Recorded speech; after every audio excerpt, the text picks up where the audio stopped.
first question, sir. Can you briefly describe your role and responsibilities in your job?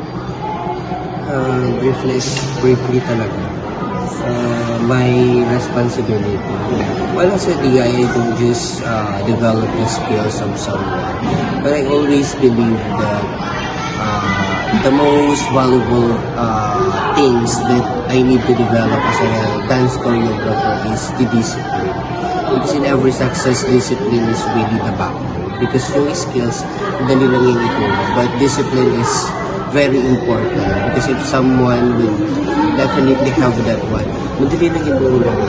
So, discipline is really the backbone of every progress and every champion. Walang champion naman sa grupo na masasabi ko wala silang disiplina sa sarili. So, I believe as a choreographer, yun yung pinaka-role ko to make them realize that the most important thing that a dancer, as a performer must learn to have first is discipline. It's not the skills. Sir, what inspired you to pursue a career in health or recreation? Part of it. What inspired you to pursue a career in health or recreation? Well, the thing that first pushed me to develop these things is prior with my profession today, which is a teacher. I believe that college life or my high school life or even elementary life, dancing is really my passion. So I believe doing these things is just, for me, I'm just having fun. This is really the thing that's my comfort zone, I guess. I don't feel really stressed. I don't feel pressure, but I feel more excitement, happiness doing this work. Next question, sir. What qualifications or educational background do you need for this time? I believe there's no such educational background for us to be a performer. It's just, as I have mentioned a while ago, it's just having a great discipline. Having that discipline will definitely make you shine. No matter what you really want, and if you want to be a singer, of course you need to have discipline for you to develop your voice. And if you want to be a performer, of course you need to discipline yourself. You need to have a proper diet, proper discipline. You need to have discipline yourself in terms of time, in terms of food, in terms of everything, so that you could definitely develop or you could really achieve anything you want. You don't need the legalities, you don't need to be someone professionally for you to be skilled. You just need discipline. So, what does a typical day in your work look like? What do you mean? What does? What does a typical day in your work look like? What do you mean look like? If I could describe the day that I'm teaching, it's like I'm just playing, I'm having around, this is my hobby, so I'm just having fun doing this work. Next question, sir, is what challenges do you face in your job and how do you overcome them? I think the most challenging part of this one is that I do handle a lot of dancers that they believe if they don't have the skill, they could be parang, you know what, they treat their co-dancer not in a proper way, that I am, what should I call this one, I am more than skilled, I am more grateful than you, wherein it's wrong. In a group, everybody is equal. So I believe yun yung sinasabi ko, discipline is really my backbone in dancing. That's why I've been achieving a lot of things, and I believe I don't have the proper discipline.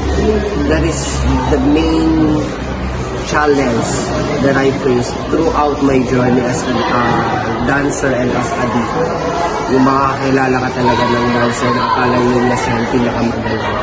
But in life, it's not the skill that really matters, but it is the discipline. Sir, how do you maintain your own health and fitness fitness while pursuing the school? Well, I believe I should have also time to rest, but I believe as a day talaga patayan siya. Patayan kung patayan. That's why your body really adapt naman yung time na pag nagtuturo ka. Yes, mahirap siya sa umpisa, pero pag nasanay na yung katawan mo, parang wala na lang siya. So I believe as long as you enjoy something, wala yung pagod, wala yung stress.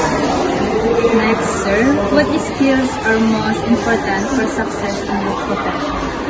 As I believe and as I mention every time, it's not the skills that really matters, but the discipline. Kasi kung may disiplina ka, lahat kaya mong gawin, lahat kaya mong ingatin, as long as meron kang disiplina sa sarili mo. Kasi it's useless to be greatly, or you are the greatest person in terms of the skills, but you don't have the character. This character really stick a lot. Yun yung magsasabi. Because people might not really appreciate you, even though you're a great singer, you're a great dancer, if you don't have that proper character.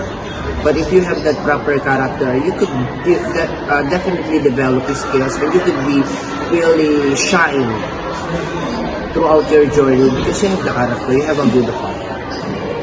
Sir, how has your career impact your personal life? Well, it does really impact my personal life because I've been struggling. I guess you know that one. I have an issue regarding the way I teach. And you that one, you really know, diba? Kung ano yung naging journey ko with that one. And ano yung impact niya sa akin. I guess I've been strong enough to face difficulties in life.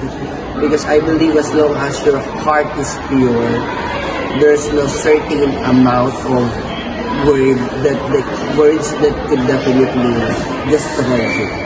As long as you love what you are doing and you're sharing your skills, you're doing it in a proper way na hindi natin pwedeng sabihin na pag nagturo ka kasi merely, hindi tayo santo pag nagturo tayo ng sayaw. Nakakapagsalita tayo ng mga certain words na hindi naman natin, hindi yung ibig sabihin natin is mula maliit na natin yung time. But in life, kailangan kigtutin to ubing for them to discipline also yung sarili nila. Yun. I've learned to be strong enough. Kasi kung hindi ka strong, madali ka lang apangan. Next question, sir. What advice would you give to someone interested in pursuing a career in health or recreation?